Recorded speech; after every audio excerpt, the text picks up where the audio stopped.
ஒரு சில பேர்லாம் பார்த்துட்டு இருக்கேன், வியூஸ்லாம் பார்த்துட்டு இருக்கீங்க அப்படின்ற மாதிரி எனக்கு எல்எம்எஸ்ல கவுண்ட்ல வந்தது. ஓகே, ஸோ கொஞ்சம் யூடியூப்ல பார்க்கறது கொஞ்சம் கஷ்டமா இருக்கு. But I have created some website. Okay, website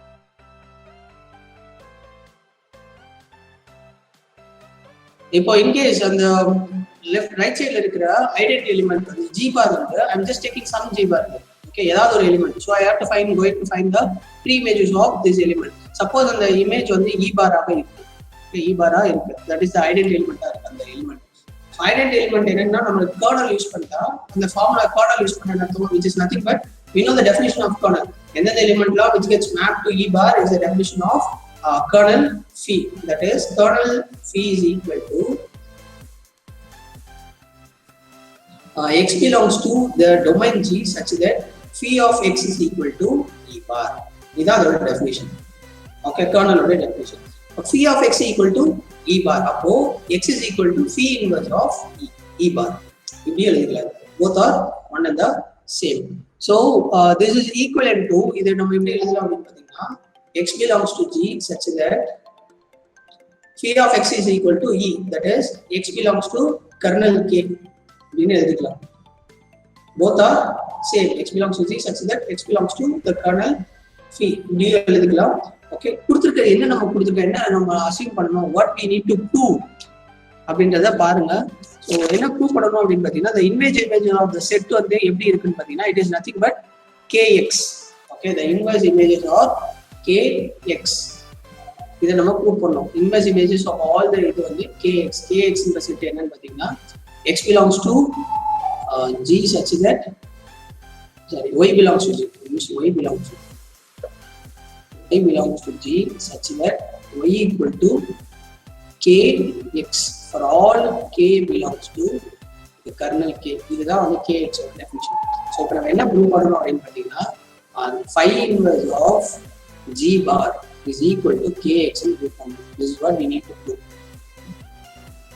okay, so அதான் ஃபர்ஸ்ட் கேஸ் வந்து e bar ஆக இருக்கு. Okay, if it is g bar is e bar, so அந்த செட் எப்படி வரும்னு பார்த்தீங்கன்னா which is nothing but k ன்னு வந்துடும். Okay, phi inverse of g bar is nothing but k ன்னு வந்துடும், is equal to k.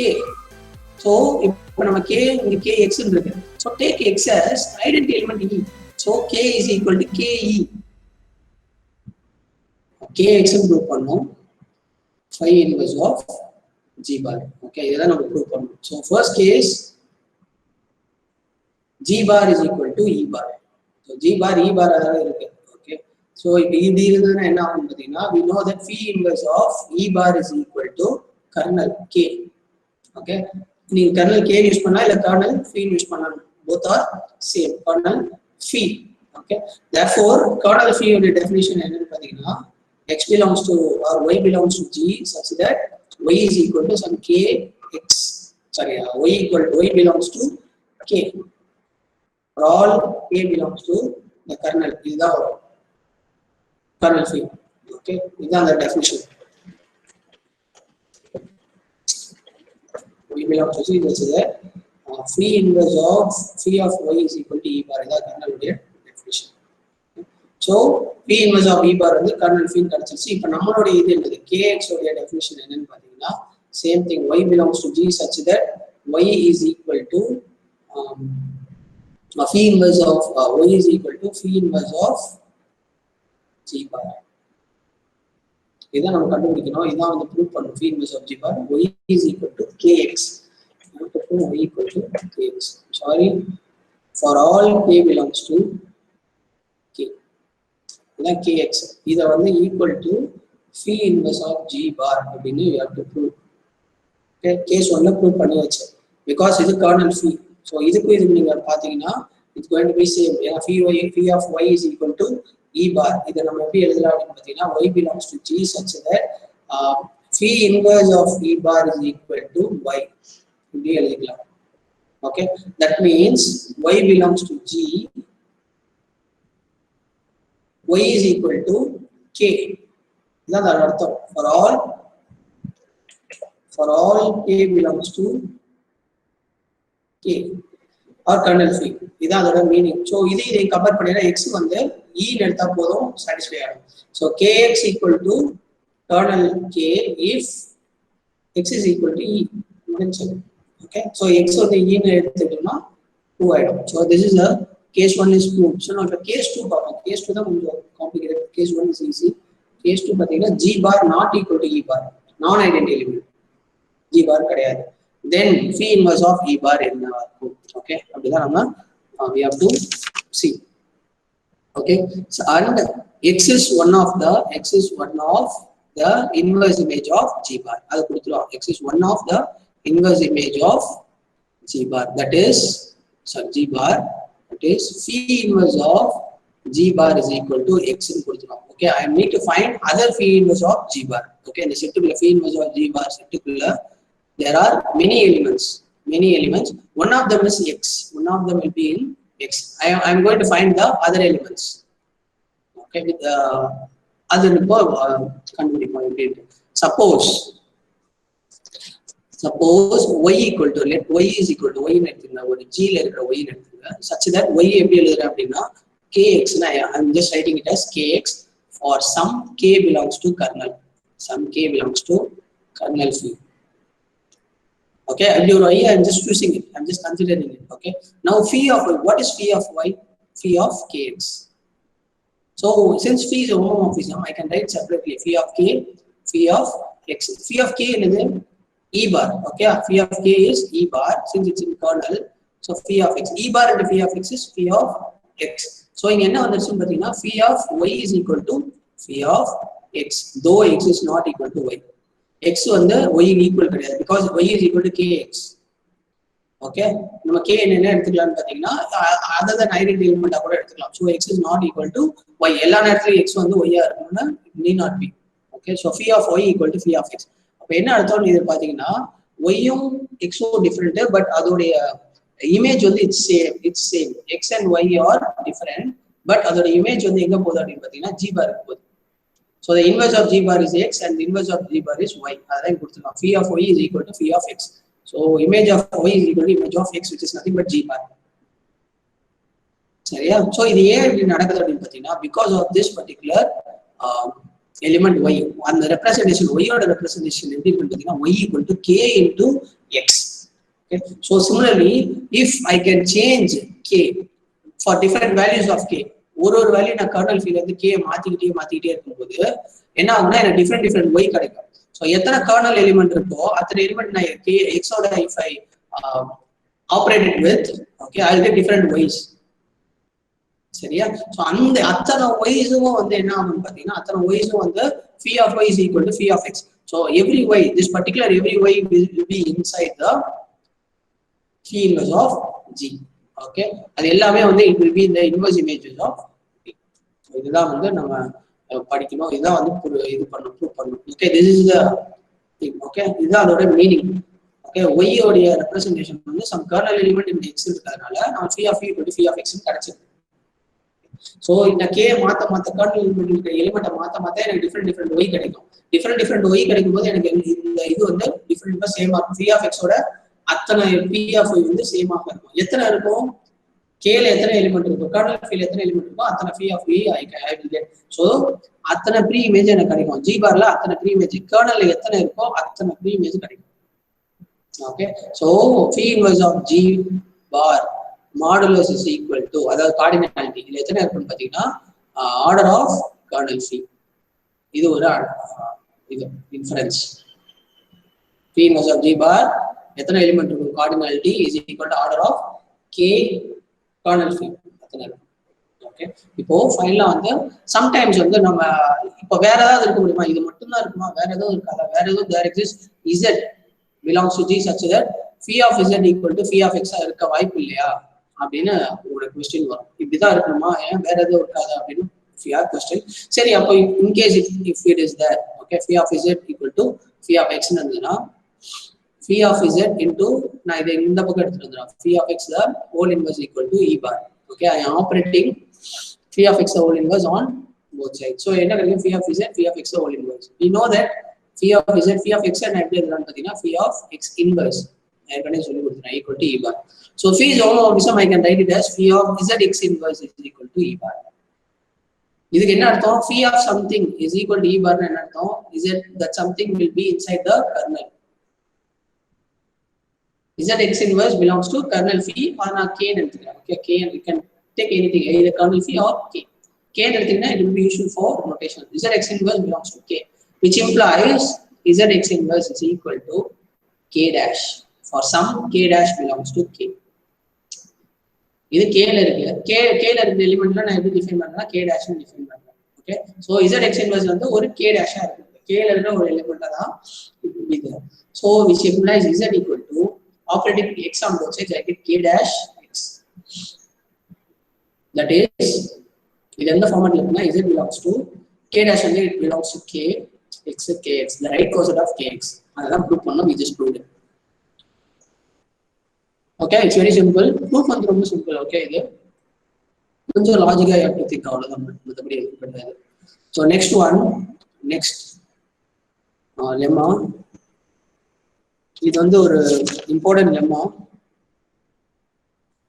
Fundamental theorem of homomorphism. அது okay, I think we have time for proving the theorem. சரி, ஒரு definitions இருக்கு, ரெண்டு definition. So I will teach you the definition. அந்த definition மட்டும் பாருங்க, முக்கியமானது. Concentrate on definitions. Okay, definition தான் முக்கியம். லெம்மாஸ் தியரம்ஸ் வந்து செகண்டரி தான். டெஃபினேஷன்ஸையும் எக்ஸாம்பிள்ஸையும் நீ படிச்சு, if you can understand the meaning of it, lemmas and theorems will be very easy. Okay, ரொம்ப ஈஸியா இருக்கும், புரியுது உனக்கு, ரொம்ப ஈஸியா இருக்கும். இது எப்படி வந்து ஏன் வந்தது அப்படின்றது புரியும். ஸோ லெம்மா டெஃபினேஷன் தான் படிங்க. Next isomorphism definition. ஐசோமார்பிசம் ஐசோமார்பிசம்னா என்னன்னா ஒன்றும் இல்லை, ஒரு ஹோமோமார்பிசம் தான் ஐசோமார்பிசமா மாறும். Okay, homomorphism. ஐசோமார்பிசம்னா ஃபி இஸ் ஐசோமார்பிசம் எப்போ அப்படின்னு பார்த்தீங்கன்னா, ஃபி வந்து ஃபர்ஸ்ட் ஹோமோமார்பிசமா இருக்கும். Second one, phi should be 1-1. அவ்வளவுதான். Okay, and 1-1 homomorphism is called isomorphism. நான் ஏற்கனவே சொல்லிருக்கேன், 1-1 homomorphismக்கு ஒரு பேர் இருக்கு அப்படின்ட்டு, monomorphism. Monomorphism confuse ஆயிடாத.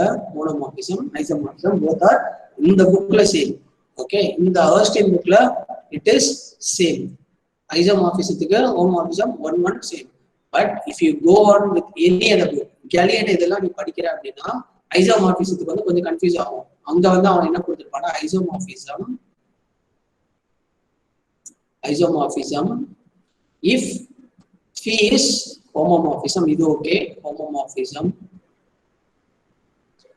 phi is 1-1, phi is on2 include பண்ணிருப்பான், கன்ஃபியூஸ் ஆயிடாது. ஓகே, மற்ற புக்ல, இது நம்ம புக், இதான் syllabus, you can write this one. Okay, இதுதான் எழுதணும். பட் மற்ற புக்ல எல்லாமே they will give you like phi is homomorphism, if phi is homomorphism 1-1 and on2. Okay, இதுதான் ஐசோமார்பிசம் அப்படின்னு டெஃபினிஷன் கொடுத்துருக்காங்க. சரியா, கன்ஃபியூஸ் ஆகாது. ரெண்டும் சேம் தான். ஓகே, எனக்கு தெரிஞ்சு ரெண்டும் சேம் தான். அது எப்போ உனக்கு புரியுதுன்னா நீயே படிச்சு இது பண்ணாதான் உனக்கு புரியும். Okay, this is isomorphism definition. நான் என்னன்றது நான் சொல்றேன், டைம் இருந்தா நான் சொல்லிட்டேன், அடுத்த டெஃபினிஷன் சொல்லிட்டு I will tell you that. Next, isomorphic. Isomorphism வேற, isomorphic வேற. நான் என்ன சொல்றேன், isomorphic. ரெண்டு குரூப் இருக்கு, G and G bar. Okay, two groups G and G bar are isomorphic if there exists an onto isomorphism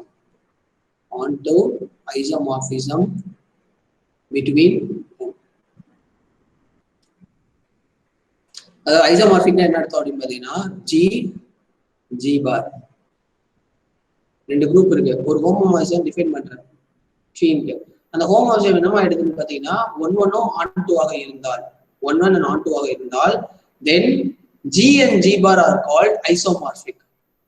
okay, ஐசோமார்பிக்கும் isomorphic என்ன வித்தியாசம்னா, ஐசோமார்பிக் என்றது it denotes the groups. G and G bar the isomorphic. Isomorphism என்றது function உடைய property. Isomorphism is function property. இது isomorphic வந்து group property. G and G bar ரெண்டு குரூப்பை வந்து சேர்த்து வைக்கிறது அந்த ஐசோமார்பிக். ஓகே, ரெண்டு குரூப் இருக்கு. If there is an isomorphism, onto isomorphism in between them. Okay, if we can define G and G bar. Okay, onto isomorphism between G and G bar, then that particular two groups are said to be isomorphic. ஐசோமார்பிக்னா என்னன்னா, G and G bar வந்து ரெண்டும் ஒண்ணுதான், notation தான் டிஃபரெண்டா இருக்குன்றது தான் isomorphic, G and G bar. Okay, நிறைய நான் example சொல்லுவேன். ஓகே, கொஞ்சம் நம்ம படிக்கணும், நம்மளுக்கு குரூப்போட டெஃபினிஷன்ஸ் எல்லாம் படிக்க ஆரம்பிச்சுன்னா ஈஸியாக வந்து வி கேன் சே நிறைய இருக்கு. K4 அப்புறம் 1 - 1i இதெல்லாம் வந்து ஐசோமார்பிக். K4 ஓகே, K4 ஒரு இது இருக்கு, கிளேன் 4 குரூப். அதுவும் 1 - 1i - i இந்த ரெண்டு குரூப்பும் வந்து நோட்டேஷன்ல வேற மாதிரி இருக்கும். Okay, but they are both isomorphic. Equal சொல்லக்கூடாது, isomorphic.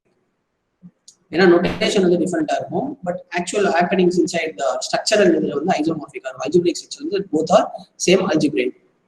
Okay, so G and G bar isomorphic. If there is not isomorphism between them, isomorphism isomorphic confuse ஆகாது. Okay, if there exists an onto isomorphism between G and G bar, then it is called isomorphic. இது நம்ம புக்ல. இன்னும் வேற புக்ல நீ படிச்சீனா நல்லா தெரிஞ்சுக்க. வேற புக்ல படிச்சீனா என்ன எப்படி ஒரு டெஃபினிஷனா, if there exists an isomorphism between G and G bar more, அங்க onto வந்துராது. if there exists an isomorphism between G and G bar, it is isomorphic வந்துரும். ஏன்னா ஐசோமார்பிசத்துக்குள்ளே onto வந்துரும் அந்த புக்ல. இங்க onto வராதனால நீங்க வந்து இங்க onto ஸ்பெசிஃபை பண்ணணும். நம்ம புக்ல isomorphic you have to specify onto. Okay, so this is the two definitions. Isomorphic என்ன வித்தியாசம் சொல்லிடுறேன். இந்த ரெண்டு புக்ல என்ன ப்ராப்ளம் என்ன இது அப்படின்றதையும் I will tell you.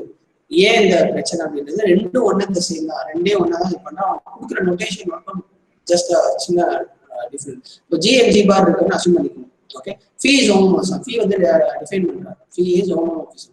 phi is 1 கொடுத்துருக்காங்க. ஓகே, phi is 1 என்ன அர்த்தம் அப்படின்னு பார்த்தீங்கன்னா, இப்போ suppose G has more single element lesser elements than G bar, அப்பதான் 1 பாசிபிள். ஓகே, நிறைய எலிமெண்ட் தான் 1 பாசிபிள் இல்லை. Order of G should be less than or equal to order of G bar. நான் ஏற்கனவே சொல்லி கொடுத்துட்டேன் நினைக்கிறேன். அப்பதான் 1 வந்து பாசிபிள். கிரேட்டரா இருந்தா பாசிபிள் கிடையாது. ஓகே, ஸோ இப்போ பாஸ் ஆகுது 1 என்ன அர்த்தம்? இதுல வந்து சே 4 எலிமெண்ட் இருக்கு, ABCD. இதுல G1 G2 G3 G4 இந்த மாதிரி G5 5 எலிமெண்ட் இருக்குன்னு வச்சுக்கோங்க. Okay, so A maps to G bar, B maps to G2, C maps to G3, D maps to G4. இது வந்து ஒரு onto homomorphism. Sorry, 1 homomorphism. onto கிடையாது, ஏன்னா G5 is left out. Okay, G5 is left out. So phi வந்து 1 S phi is homomorphism, S home is a homomorphism assume பண்ணிக்குவோம். Okay, homomorphism அப்புறம் phi is 1 இருக்கு. So it is isomorphism according to the book, நம்ம புக்ல. ஆனால் வெளியில இருக்கிற புக்குக்கு இது ஐசோமார்பிசம் கிடையாது. This is not an isomorphism. Okay, so என்ன பிரச்சனை வருது அப்படின்னு பார்த்தீங்கன்னா, என்ன சொல்றான் அப்படின்னு பார்த்தீங்கன்னா, ஏர்ஸ்டின் என்ன சொல்றான்னா, எனக்கு மிச்சம் இருக்கிற எலிமெண்ட் எல்லாம் தேவை கிடையாது, எனக்கு வந்து மேப் பண்ற எலிமெண்ட் மட்டும் போதும். இவன் என்ன இதுல சொல்ல வரான்னா, G is isomorphic. இந்த சிம்பிள் தான் யூஸ் பண்ணலாம். Isomorphic we use this symbol. G is isomorphic to G bar கிடையாது, phi of G. அதாவது the elements which gets mapped under phi. இதுதான் ஏர்ஸ்டின் சொல்றான். இததான் இவனும் சொல்றான். G is isomorphic to phi of G. ஆனா இங்க onto இருக்கிறதுனால phi of G என்னவா மாறிடுதுன்னு பாத்தீங்கன்னா G பாரா மாறிடுது. ரெண்டும் சேம் தான், சேம் லாஜிக் தான் டிஃபைன் பண்றான். அந்த செட் ஆஃப் எலிமெண்ட்ஸும் அது மேப் ஆகிற எலிமெண்ட்ஸும் ஐசோமார்பிக்கா இருக்கும். இதுதான் கான்செப்ட், ஐசோமார்பிசத்தோடைய கான்செப்ட். அங்க onto ஃபங்க்ஷன் சேர்த்ததுனால இது G bar நீ வந்து phi of G is nothing but G bar வந்துரும். இங்க வந்து அது வராது. Okay, that's it, that's the definition. So confuse ஆகாத. definitely ரெண்டு புக் நீ in case படிக்க ஆரம்பிக்கிற அப்படின்னா it will definitely try to confuse you. அது confuse ஆகாது. ஓகே.